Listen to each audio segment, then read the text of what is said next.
প্রায় ১০০ কিলোমিটার দীর্ঘ লালমনিরহাট বুড়িমারি রেলপথ। আদিতমারি, ভোটমারি, হাতীবান্ধা ও পাটগ্রামের মধ্যে দিয়ে যাওয়া এই রুটে রয়েছে ১৩টি ছোট বড় রেল স্টেশন।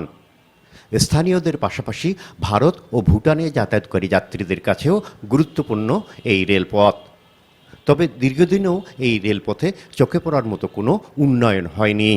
বুড়িমারি এক্সপ্রেস নামে ট্রেন থাকলেও শুরু থেকে বুড়িমারি সহ ৪টি উপজেলাকে বঞ্চিত করে লালমনিরহাট ঢাকা রুটেই সীমাবদ্ধ রয়েছে এর চলাচল।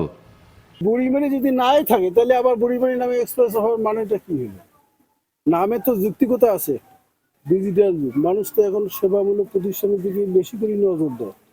এরই মধ্যে নতুন করে উদ্বেগ তৈরি করছে রেল কর্তৃপক্ষের সিদ্ধান্ত। উন্নয়নের বদলে ৪টি রেল স্টেশনের সাইডিং লাইন ধাপে ধাপে তুলে ফেলার উদ্যোগ নেওয়া হয়েছে। এতে রেলপথটির ভবিষ্যৎ নিয়ে উদ্বেগ ও ক্ষোভ প্রকাশ করছেন স্থানীয়রা। কয়েকদিন আগে হঠাৎ করে শুনতেছি আমাদের হাতীবান্ধার যে ৩ নম্বর রেল লাইনটি রয়েছে, এই ৩ নম্বর রেল লাইনটি কিছু অংশ তুলে নেওয়া হবে। যে আমরা চাচ্ছি যে আরো ভবিষ্যতে আমাদের ওখানে রেল লাইন বেশি করে হবে, কিন্তু সরকার চাচ্ছে যে এটা তুলে নিতে, কিন্তু আমরা কখনোই এলাকার লোকজন দিব না এটা হতে। লাইন বন্ধ নয়, স্লিপার নষ্ট হয়ে যাওয়ার কারণেই সেগুলোকে সংরক্ষণ করা হচ্ছে। তবে এ কাজের দায় চাপালেন ঊর্ধ্বতন কর্তৃপক্ষের কাঁধে, বললেন রেলের এই কর্মকর্তা। আমরা লাইন বন্ধ করতেছি না, জাস্ট স্লিপারটা নষ্ট হয়ে যাচ্ছে, তাই স্লিপারটা এনে ব্যবহার করতেছি। আবার যখন চালু হবে তখন আমরা স্লিপার আবার নতুনভাবে সংগ্রহ করে সেই সাইডিং লাইনগুলো আমরা ফিট দেব।